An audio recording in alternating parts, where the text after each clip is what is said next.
As his men acknowledged the order, Shin moved his Phoenix Hawk out of the battalion's left flank. Massive jump jets, looking like a folded pair of wings, clung to the back of the 11-meter-tall mech. The war machine carried a pistol-like large laser in its right hand, and each arm mounted a medium laser and a 50-caliber machine gun for personal use. Using the joysticks on both arms of the command couch, Shin dropped the crosshairs for his weapons onto two of the hidden raiders. I hate to see mechs warring on infantry, but I can't let my people be broiled alive in their machines. Maybe most of those ground pounders will run if a couple get hit. Swallowing hard, Shin tightened his middle fingers on the firing studs and sent the familiar thrumming of machine gun fire echoing up into the cockpit. In all the BattleTech discussions I've had over the years, with the wide range of points of view, experiences, and grudges, I can't recall anyone who has had a significant issue with the Phoenix Hawk. It's one of those medium mechs that people generally appreciate. It's not just because of its looks, but because of a solid functional build, agility, and representation in the lore. Many BattleTech fans can point out that Grayson Carlisle's father piloted Phoenix Hawk, often with a tear in their eye considering how the mech and Carlisle's father met their end. Others can point to Shin Yodama's run-ins with Clan Smoke Jaguar and Nova Cat. Through it all, the Phoenix Hawk is described in positive terms and usually giving its enemies a good run for their money. I've been looking forward to creating this episode of Why Do We Love, as the Phoenix Hawk is one of my favorite 3025 TRO battle mechs, going back to the days when I appreciated the fact that the Ral Partha Phoenix Hawk only required gluing on the jump jets to be complete. After piecing together the fussy clan medium mech box, it was a refreshing reprieve. The first production runs of Phoenix Hawks stomped off the assembly lines in 2568, and in the centuries since their introduction, tens of thousands were built. They were deployed among the units of all sides during the Unification War, the American Civil War, and many would meet their end during the Succession Wars. Through all those conflicts, the Phoenix Hawk forged a reputation for being an agile and potent hunter, a superior command mech, and a welcome addition to any unit. The story of the Phoenix Hawk begins with the Orgus Industries designers puttering around with the idea of taking the wildly successful Wasp and Stinger concept of an agile scout mech and bulking it up with additional armor and weaponry.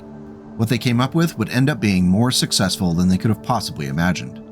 Throughout its history, the Phoenix Hawk would be produced by nearly a dozen different manufacturers with countless field refits and official variants. Every house military would count the Phoenix Hawk in their ranks, and the mech would be cherished wherever it could be procured within the periphery. Master scrambled painfully up the last few rungs and hurled himself into his cockpit and pulled the hatch shut. He grabbed his cooling vest and snugged the neurohelmet over his head just as Spinnerd slammed the axe against the rear torso of the Phoenix Hawk.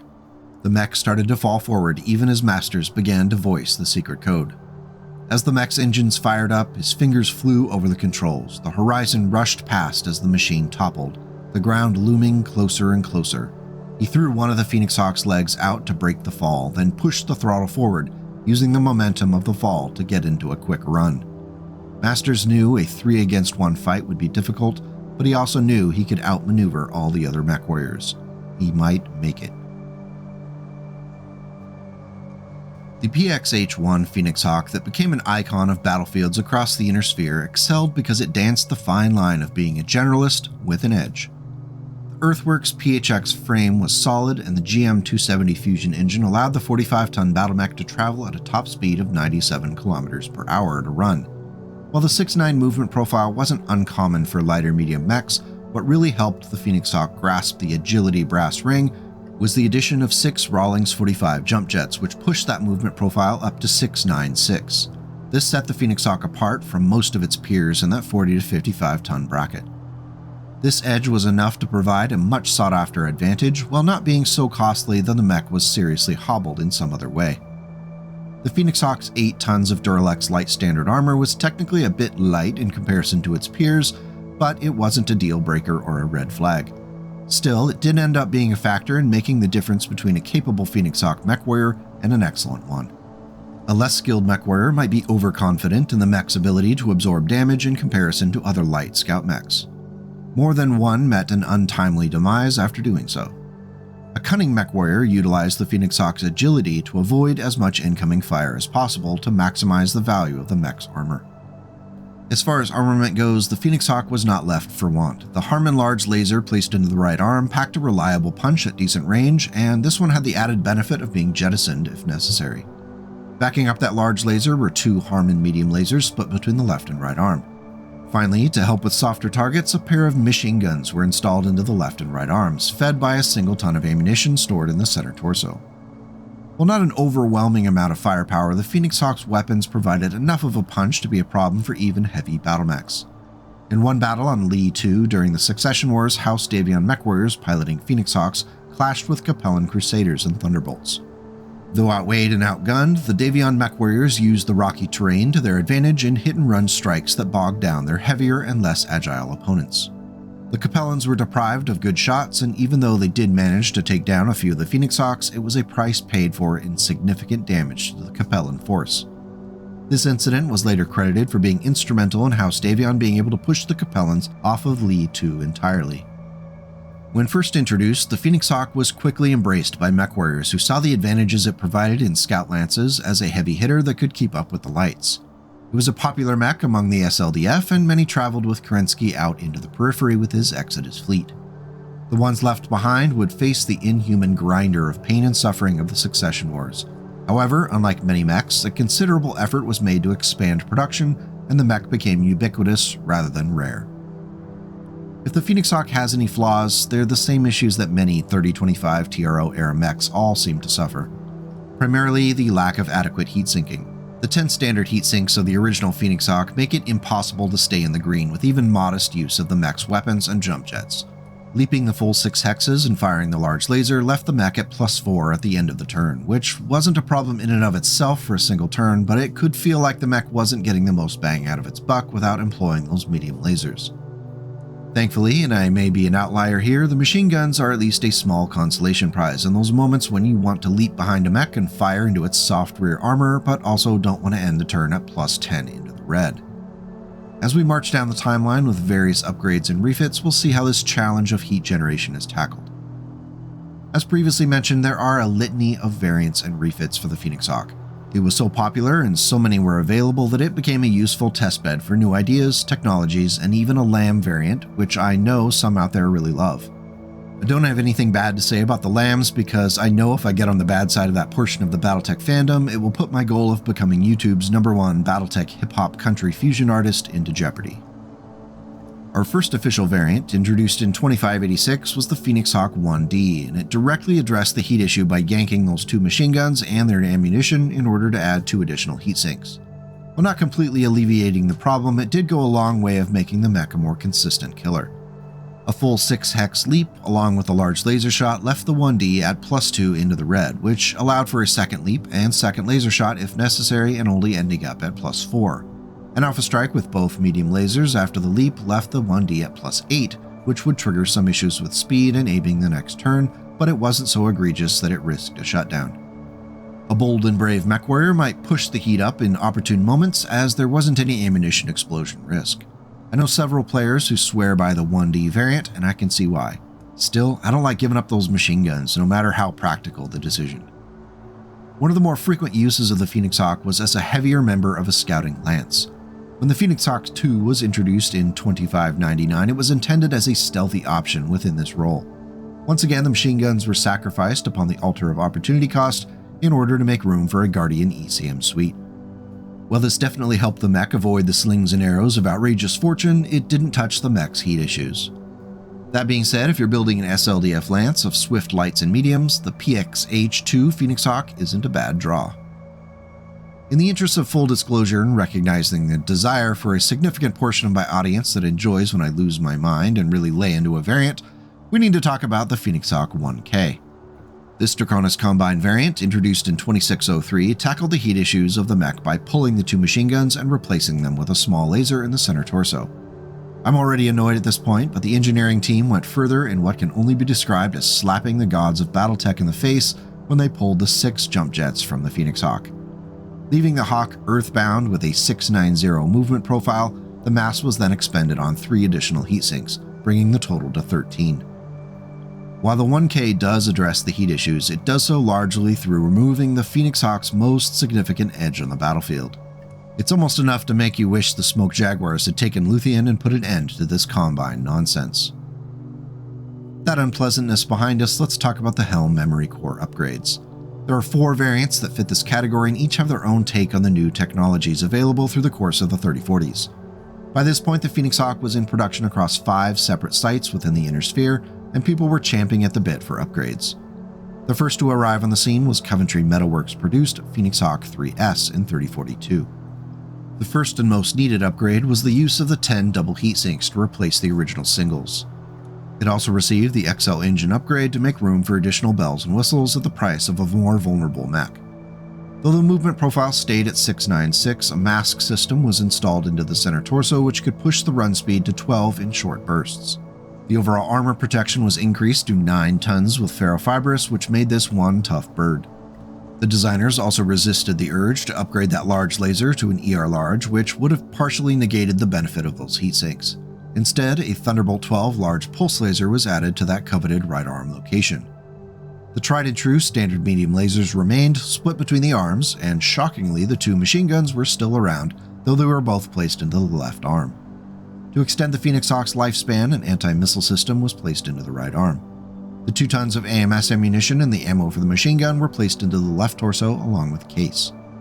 Overall, the Phoenix Hawk 3S is everything I would hope to see from the Helm upgrades without going overboard with ER-PPCs and ER-large lasers. Let's see if this positive trend continues, shall we?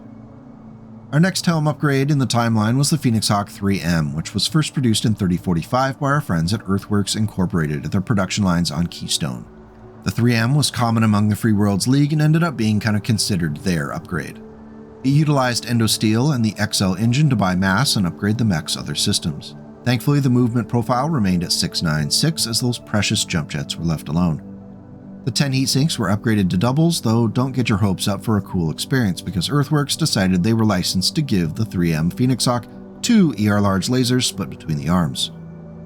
Even though the original 3050 TRO states that it was protected by 8 tons of standard armor, this would have made the mech 45.5 tons, so the actual total had to be 7.5. It's an interesting little quirk in that TRO, but it isn't replicated in the revised edition because the Unseen aren't in that one. Besides the ER-large lasers, the medium lasers in the arms were upgraded to pulse lasers, and there was just a single machine gun in the left arm. An anti-missile system was added to the right arm, and the ammunition for the MG and the 2 tons of AMS rounds were placed into the left torso along with the case. At first glance, it's an impressive array of weaponry for a 45-ton battle mech. Unfortunately, even with the 10 double heatsinks, the Phoenix Hawk 3M is a hotbox that really can't consistently fire its 2 primary weapons while on the move. At a standstill, both ER-large lasers produced a total of 24 heat, which would leave the 3M at 4+ heat.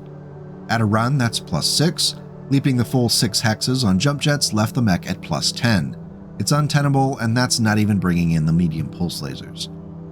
As much as I want to like the 3M Purple Bird Strong, I cannot get past the decision to add a second ER-large laser. Removing one would free up 5 tons for additional heatsinks or armor. Each would be better at leaving an unfired laser on the mech each turn. Unfortunately, this is one of those upgrades that includes too much and it harms the experience. No one likes leaving weapons unfired on a mech, and the 3M is a good example of that mistake in action. Moving on to the next upgrade, in 3048, the Phoenix Hawk 3D was introduced by Archinar Battlemechs based on the House Davon capital world of New Avalon. It once again used an XL engine and Endosteel to buy mass.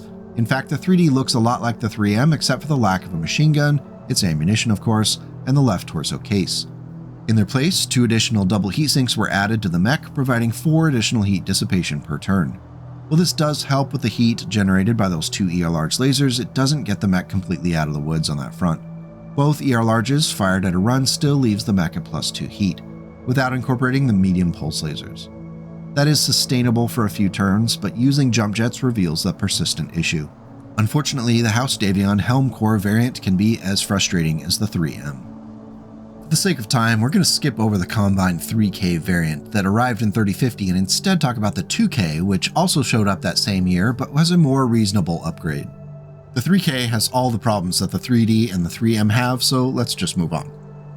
Much like its predecessor, the 1K, the Phoenix Hawk 2K sacrifices those precious jump jets in favor of 2 extra heatsinks. There's no XL engine on this variant, which is a credit in its favor, distinguishing it from the others. However, it did get a ferrofibrous armor upgrade with 8.5 tons of protection. The much-lauded ER Large Laser once again makes an appearance in that right arm, however this time it doesn't have a twin. Instead, the 2K carried 4 standard medium lasers spread out across the side torsos and arms. Finally, we have the crucial emotional support small laser in that center torso to keep us safe from scary interstellar conflict. The mech's 12 double heatsinks do an adequate job of keeping the mech cool even under heavy use. A full alpha strike, including the small laser at a run, nets the 2K 3 into the red, which is pretty darn good. Of course, giving up those jump jets really hurts. Unless you're running the Phoenix Hawk as a long-range pestering unit just for that ER Large laser fire, you may want to seek out other options that leave the jump jets in place. Or if you just hate XL engines, the 2K is a fair option. And before we move on down the timeline, we should take a minute to appreciate one of the most famous Phoenix Hawk mech warriors. Shin Yodama was not so much destined to be a mech warrior so much as shoved into it by the circumstances of his birth. He was made an orphan by the Fourth Succession War early on in life. Though he was adopted, he was raised within the Kurita Yakuza clan. When coordinator Theodore Kurita called upon the clan to provide reinforcements for the DCMS, Shin was informed that this was his opportunity to serve both the clan and the Draconis Combine. After losing his Panther during the War of 3039, Shin procured a Phoenix Hawk through less than legal means and ended up one of the few survivors of his unit following the conflict. In the case of being in the wrong place at the right time, Shin was assigned to Turtle Bay as part of the 14th Legion of Vega in 3050. Thankfully, nothing notable ever occurred on Turtle Bay. Shin's experiences fighting the Novacats and Smoke Jaguars provided valuable insight into the nature of these new foes, and thanks to Michael Stackpole, we got some really great descriptions of the horrifying threat that elementals pose the unsuspecting mech warriors of the Inner Sphere. Suddenly a form blocked Shin's viewport. Clinging to the Phoenix Hawk's head in one hand, the raider pointed his laser at the viewport and triggered it. The red beam slowly began to eat through the polarized glass, while the raider began to beat his armored head against the viewport in anticipation of breaching it. Shin jammed both feet down on the jump jet pedals of his command couch, ion jets igniting with a sharp jolt, kicking the 45-ton mech off the ground. As it rocketed skyward, the figure slipped away, returning Shin's view of the battlefield below and granting him a look of the conflict being fought beyond the hill. For a moment, Shin almost wished the figure had kept him blind. Shin's Phoenix Hawk 3M served him well, though it was modified to replace one of those ER Large lasers with a light PPC. Those who saw the mech marching reported that the Phoenix Hawk walked with a swagger that showed a great level of comfort with the machine and how it worked. Though Shin would fight in other battle mechs over his career, the Phoenix Hawk known as the Kiri took on a reputation of its own. It continues to serve the Combine in the 32nd century among the warriors of the Izanagi. Mech warriors are granted the honor of piloting it following demonstrations of great skill and service to the Draconis Combine. In our next leap down the timeline, the Project Phoenix 4L variant in 3066 was a new take on the design which significantly changed the mech's look. The claim was that the new armor configuration offered greater opportunity to take advantage of ricocheting shots which might have otherwise hit true. Ceres Metal Industries wanted to use the popular mech design as a showcase for the new stealth armor technology. In what is our second Operation Sneaky Sneak design of the day, the Capellan-built 4L was protected by 8 tons of that stealth armor along with a Guardian ECM system located in the right torso. Mass was saved through the use of endosteel, but Ceres resisted the temptation to pack in that XL fusion engine. The classic 696 movement profile is preserved with all those jump jets that we know and love. The right arm ER Large laser was the mech's primary weapon, though it was backed up by a pair of ER mediums split between the two arms. A pair of machine guns, also split between the arms, rounded out the build. The half-ton of machine gun ammo was placed into the center torso as a little treat for crit-seeking opponents. Along with a realigned armor plating, the entire head assembly was re-engineered to bring the sensors and communications array within the larger structure, rather than poking out as antenna. Additionally, the entire head was given the Hatchet Man treatment. In the case of an ejection scenario, the entire head could leave the mech rather than just an ejection seat. Many of the 4Ls produced went to Capellan frontline units and were teamed up with other stealthy scouts like the Raven 4L. Apparently successful, word spread, and Ceres Metal Industries on St. Ives received orders from a wide variety of customers, including Comstar, though with some loadout changes. Tiptoeing down the calendar to 3067, the Phoenix Hawk 6D is a good example of how the Phoenix Hawk could be turned into an irritating sniping machine. It was built with endosteel and XL engine and maintained a 696 movement profile. It was bulked up to 10 tons of standard plate, which not only maxed out the possible armor but left 7 points worth on the table. 12 double heatsinks were added to help keep the energy-heavy weapon build from cooking the Mechwarrior like a forgotten hot dog on the grill. The mech's primary weapon was an ER-PPC, aided by the addition of a targeting computer. While not able to headcap most mechs in one shot, that accurate 10 damage out to 23 hexes presented a considerable threat to lighter mechs that rely upon speed to stay alive. Backing up the PPC at shorter range were a quartet of ER medium lasers, also aided by that targeting computer. While it's true that firing all of them with the PPC rendered the mech 11 into the red, it could theoretically be done in an emergency. In most situations, it was either a choice between the lasers and the PPC, and the mech could sink the entire heat just fine. I'm fond of the 6D as a jumpy sniper, which could be a tremendous headache for an opponent. Give it a try with the Mech Frog seal of approval. Or Frog of approval, whatever. In 3140, Earthworks produced yet another Phoenix Hawk variant, labeled the Phoenix Hawk 9. Since its introduction, it's started to gradually replace the 3M among the forces of the Free Worlds League.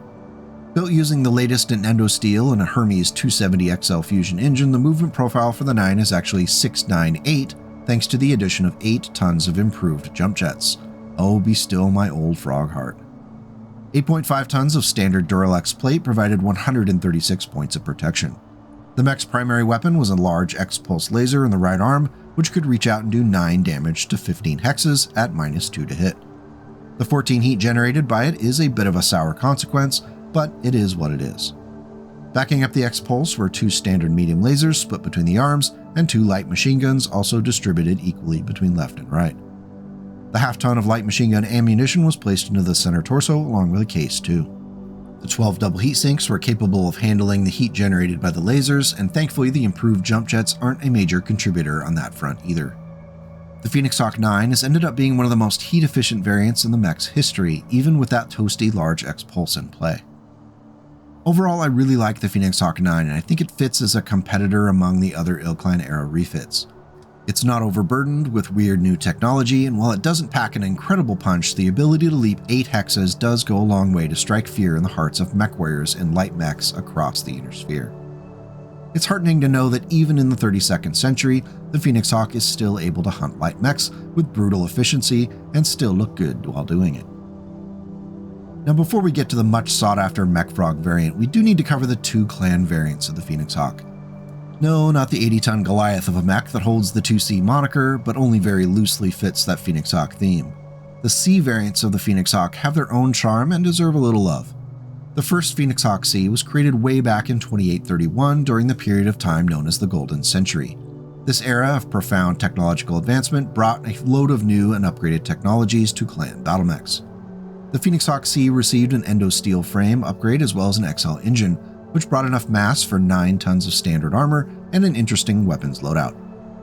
Lacking a big primary weapon, the Phoenix Hawk C was instead given 2 medium pulse lasers split between the arms, 2 machine guns, 1 in the head and 1 in the center torso, and finally, oddly enough, 2 Ultra AC2s split between the right and left torso. In a preview of what we would later see with the Phoenix Hawk 2C, the Phoenix Hawk C saw considerable tonnage dedicated to those autocannons. The possible 8 damage while double firing isn't that impressive, but being able to fire out to incredibly long ranges does soften the blow a little bit. The C's 696 movement profile preserved the mech's ability to hunt light mechs, though it could also fill the role of defensive anti-air unit and general-purpose scout and harasser. The Phoenix Hawk's PPC blew a divot the size of a large man's chest from the champion's torso armor. The 4 machine guns chattered, spitting bullets to pock and scar the champion's armor across its front side. The 2 medium lasers that shared the Phoenix Hawk's right arm with the PPC burned parallel scars down the champion's chest, while the 2 in the left arm stabbed into the mech's right arm and leg. The wash of firepower was enough to overbalance and surprise the champion's mech warrior, and the mech collapsed on its side, crushing more armor from its right arm. The Phoenix Hawk C2, not to be confused with the 2C, is our last official variant, and it arrives on the scene in 3140. Interestingly, it's constructed by Earthworks FWL Incorporated, but under the guidance of the Wolf Empire, which currently holds on to the planet Keystone where the production line is located. The C2 contains a mixture of clan and inner sphere technology, so I'll try to be clear with what is what. The mech's XL engine and endosteel frame are both inner sphere technology. That 696 movement profile can be pushed to 612.6 thanks to the installation of a supercharger in the mech's center torso.